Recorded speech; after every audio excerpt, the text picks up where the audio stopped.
guys, it's Sarah, and today is Booklist Thursday. This is a video series I do every Thursday with my friend Lindsay from Lindsay's Little Library. And every Thursday we bring you some sort of list or book topic that we feel like talking about for the week. And this week we are coming at you with our 5-star prediction follow-up. The past few months, we have been working with Krista from Books and Jams. I will leave her link down below. Make sure you go and check her out. And we partnered up with her to read some books from our Netgalley list. And Netgalley is definitely something I've been trying to make a little bit more of a priority this year. It's gone okay. It's gone okay. My percentage is starting to go up a little bit, so I'm happy about that. And that's also something that Krista had said she wanted to work on as well. And so Lindsay has a Netgalley too, so we thought it would be fun to pick 5 books off of our Netgalley shelves and make those 5-star predictions. If you haven't heard of Netgalley, Netgalley is a digital review site where you can sign up and you can try to get early copies of books that are coming out in digital form. So you do have to have some sort of e-reader that you can read on for them to send the books to you that way. But you request them. Sometimes you get approved, sometimes you don't.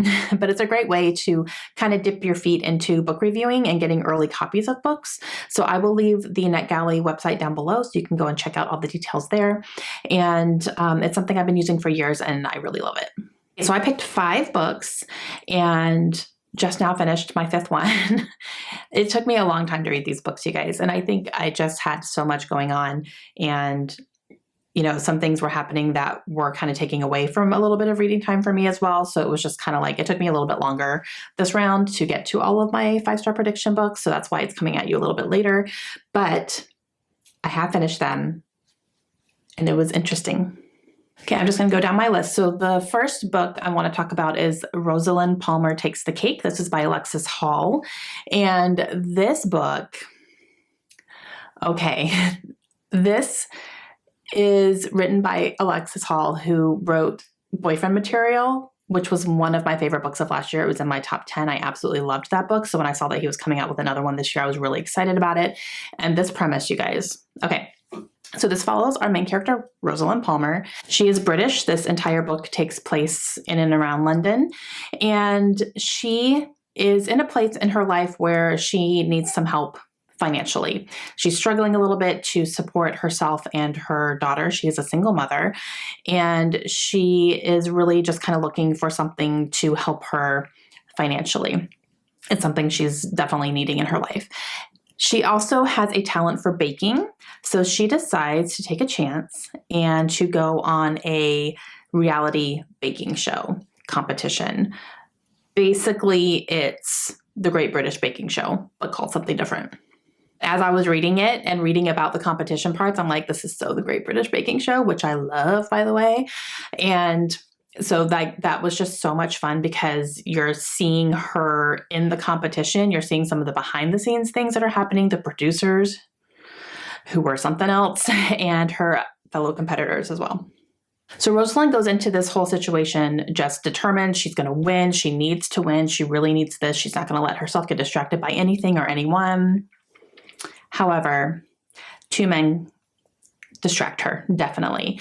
And she finds herself in the middle of these 2 men who are clearly vying for her attention. She wants to give both of them her attention. And so you see her really struggle with that because she's trying to focus on herself, but there's these distractions here and she feels getting pulled different ways. And it was really good. It was really, really cute. When I finished the book, I just thoroughly enjoyed it. I listened to this on audio, which is fantastic. The narrator does a great job with the audio version of it. So if you can get an audio, I would definitely try that. And it was so much fun. And I finished it just like, that was so good. And I ended up giving it 5 stars. I did, because I could not think of a single reason why I would knock an entire star off. The only thing I would say is that Rosalind's daughter drove me nuts. She's an 8-year-old daughter who thinks she's 30, and I hate that. So she did kind of drive me nuts a little bit. Other than that, but it wasn't enough that I would knock an entire star off. She definitely wasn't one of the main characters, so she wasn't in it the entire book. But that was the only thing that kind of was just like, oh my gosh, would you shut up? Yeah, to a child, it's fine. Rosalind is also bisexual, so you get some of her history with her really former relationships, both with men and women, and she's actually still best friends with her ex-girlfriend. So she's in the book quite a bit as well. So you kind of see that dynamic there too, but it was really good. I really, really loved this book. Obviously, I gave it 5 stars. It was just a good time. It was definitely something I needed at the time for sure, and I loved it. Okay, the next one is the Bromance Book Club, and this is by Lisa K. Adams. Oh my gosh, you guys. When I say I loved this book, I can't even scream that enough. I loved this book. It was funny. It was drama-filled. I fell in love with these characters. This is a romance that is based on a baseball player, which is interesting. I'm not a huge baseball fan. I used to watch baseball. Atlanta Braves, they won the World Series this year. Awesome for them. But they were my team back in the day. I'm talking like high school. I would watch the games all the time because my parents watched the games all the time. And I was obsessed with it back in the day. I would always watch the Braves. Nowadays, not so much. I don't watch baseball anymore. But so I still kind of could relate to it a little bit just because I had watched baseball before. You don't have to be a baseball fan to enjoy this, obviously, but there is going to be some baseball stuff in there. So our main character is a baseball player, and he is married and has 2 children. And when we open up in the book, their marriage is really kind of going downhill. Some big secret had been let out by his wife, something he was not aware of, and it was pretty devastating to him when he found out. And so we're kind of opening up into the book as they're in the middle of this whole thing. And he is starting to try to confide in his teammates about it, but he doesn't want to tell them what the big secret is because it's really embarrassing for him. So he's not letting them in that way, but he's still needing people to lean on, basically. And they are there for him for that. Now, the way that they are there for him for that is they let him on a secret. They have a book club, and this book club is for men, the baseball players basically, who are having some sort of issue in their marriage where they need to either spice it up a little bit, they need to be in the heads of their wives a little bit more and understand their way of thinking, and they need to be more sensitive to their wives. But they're struggling to do that. So they form this book club where they read romance books in order to get that insight into the minds of their wives, basically, if you will. And they let him in on that little secret, and he's like, "Are you serious?" But he goes into it and he reads the books, and he's realizing how much it's helping because he's using things, either situations or lines from the books, and using them in his relationship with his wife, and he's noticing a difference.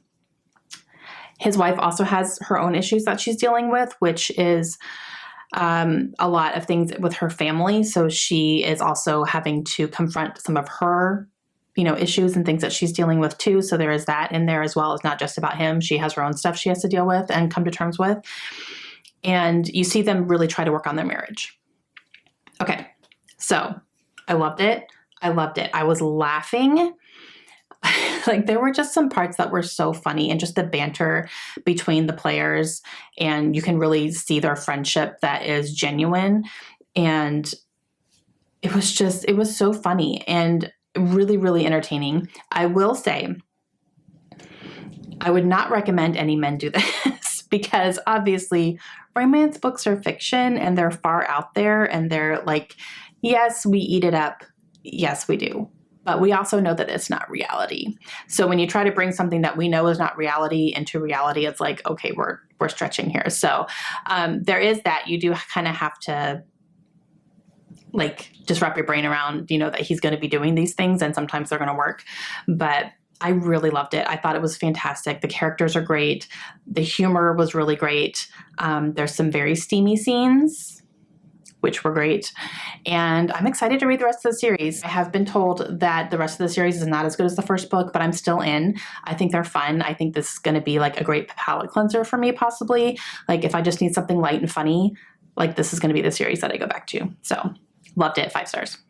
The next one is The Marsh King's Daughter by Karen Dion. And this is, I would say, I want to say mystery thriller, but yeah, I guess so. Kind of a mystery, more mystery than thriller, I would say. And this follows a woman who grew up in the marshlands of the Upper Peninsula in Michigan. And that is where she spent most of her childhood, in an isolated cabin with her mom and her dad. Now, you're seeing her in the present, and then you see her in the past as well. So it goes back and forth because there's something happening in her present that ties into her past.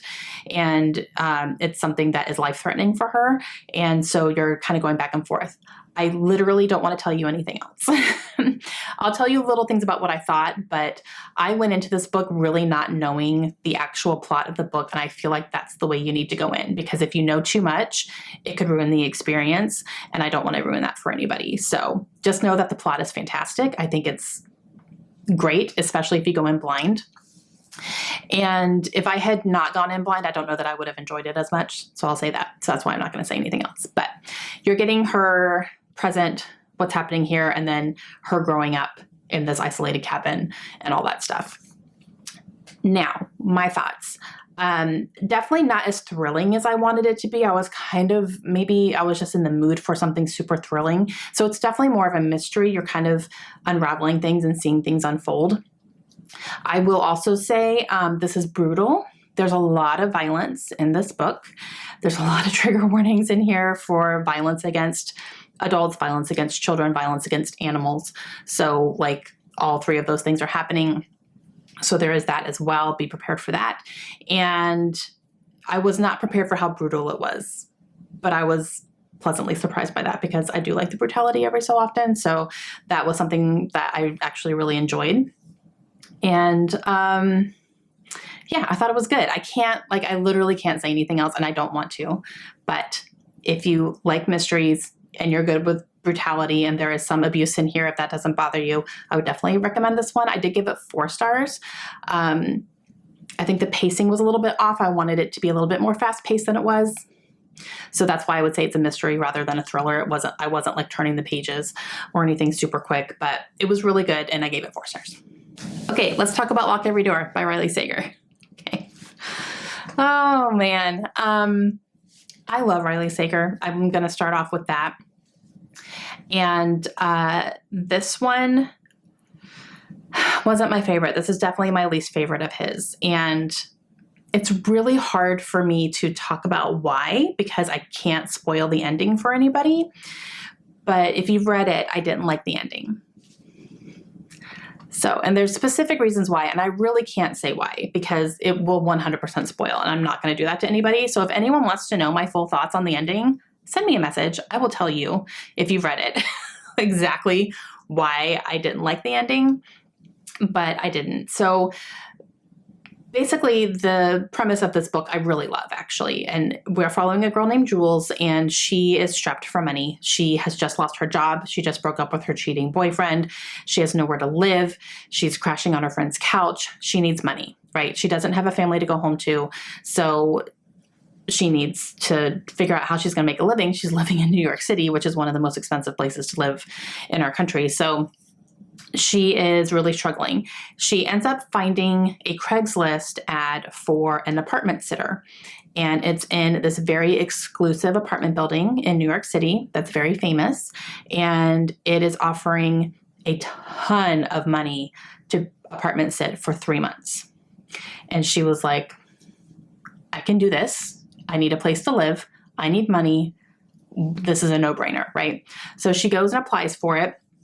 And she goes through an interview and all that stuff. And the person who is hiring lets her know that there's a ton of rules that are going to go along with this. And it's mainly to keep the residents of this building, keep their privacy the way that they like it. And, stuff like that. So she understands that. She's like, I can handle a few rules for a couple of months. I'm in. So she takes the job. She moves into this apartment. And while she's there, a lot of weird things start happening. She starts meeting some people who are very interesting and suspicious. And she's starting to hear things in the middle of the night that she's not sure if she's actually hearing or not. She's trying to figure out if she's going crazy. She's starting to form some friendships with some people that are living in the building, and they start talking about things, and things are starting to kind of like, something's not quite right with this building and with this whole situation as well. So she starts having a lot of questions, right? And you see her turn a little bit of a blind eye towards some things as well, because bottom line, she needs this money. But the longer she's there, the more things are starting to unravel and the more things she's starting to figure out. And then she starts becoming very fearful for her life. That's all I'm going to say. I gave it 3 stars. In true Riley Sager form, there's twists and turns. So you're getting some twists, you're getting some things, you think it's going to go this way, but no, we're going to go this way, and then we're going to go this way a little bit, but no, let's go this way instead. He does that in all of his books, which I really enjoy. I like that I don't ever really know what's going to actually end up happening. Just the ending of this one, I couldn't get behind. And I think if it had been like the same ending, just done a little bit differently, I think I would have enjoyed it more. I probably would have given it 4 stars, but that's not what happened. So if you want more details, please message me. Seriously, I will be happy to let you know why specifically I didn't think the ending worked for me. And I just can't say it to the general public for people who haven't read it. So I'm not going to be the one who spoils anything, but I gave it 3 stars. Okay, and my last one, The Girl He Used to Know by Tracy Garvis Graves. All right, this book took me by complete surprise. I did not really know what this book was going in. I didn't know what it was about. Well, I knew that it was about a relationship that's like a second chance romance type thing. It was a couple that I think dated in college, and then they meet up again years and years later, and it was like a second chance thing. So that's all I knew going in. I had no idea what else to expect from this book. You guys.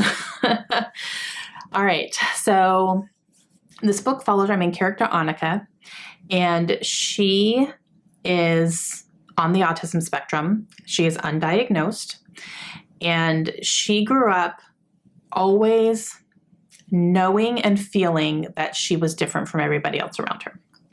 She knew that. It was obvious to her, and it was obvious to people around her as well. Now, however, she still is somebody who's able to function, like, I guess it's high functioning autism is what it is called. So she's able to go to school in a normal classroom. She's able to be around people, no problem. She can interact with people. Interaction's a little bit more difficult for her. Like, she doesn't pick up on social cues all that well. She just knows something in her head is logical and that's how it should be. And she says her mind, no matter what it is. And, you know, she's able to live on her own and do all that kind of stuff.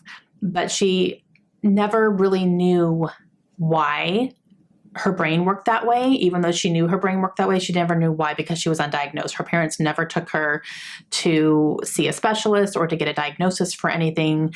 They just raised her the best that they could. And when she was young, the bullying on her got so bad that her mother pulled her out of school and started homeschooling her instead. And that became kind of something that Annika resented, because she felt like she didn't get a chance to have that social interaction with people more. And she feels that that affected her into her adulthood and into college and stuff. So that's a whole thing that comes up as well. So there's definitely a content warning in here for bullying. That's definitely something that happens in here. There's also a content warning in here for suicidal thoughts. So there's that too. Now, Annika's in college. She has a roommate. They click right away. They become like family almost. And she joins a chess club because she's really good at chess and it's something she's very passionate about. And she meets Jonathan. And they end up being paired up on Jonathan's first day in chess club, and they just form a connection right away. And you see their relationship blossom from there, and they start dating. They date a long time in college and follow their relationship that way. Now, fast forward into the future, they are no longer together. They broke up. They broke up at some point. And so you see them in the future where they accidentally meet up in a grocery store living in Chicago. Both of them are living in Chicago. And you see them have this reconnection here. They're both single. And so they immediately feel drawn to each other again. And so they start up their relationship again and see if they can maybe have another try at this. And so you see that as well. So you're going back and forth definitely between the two timelines of her being in college and then her being an adult and being with Jonathan in both different situations and in different life experiences over time. Okay. That's all I'm going to say. There are some big, huge, life-changing tragedies that happen in this book. And I'm not going to say what they are because I'm not going to spoil, but they're big and it impacts their relationships.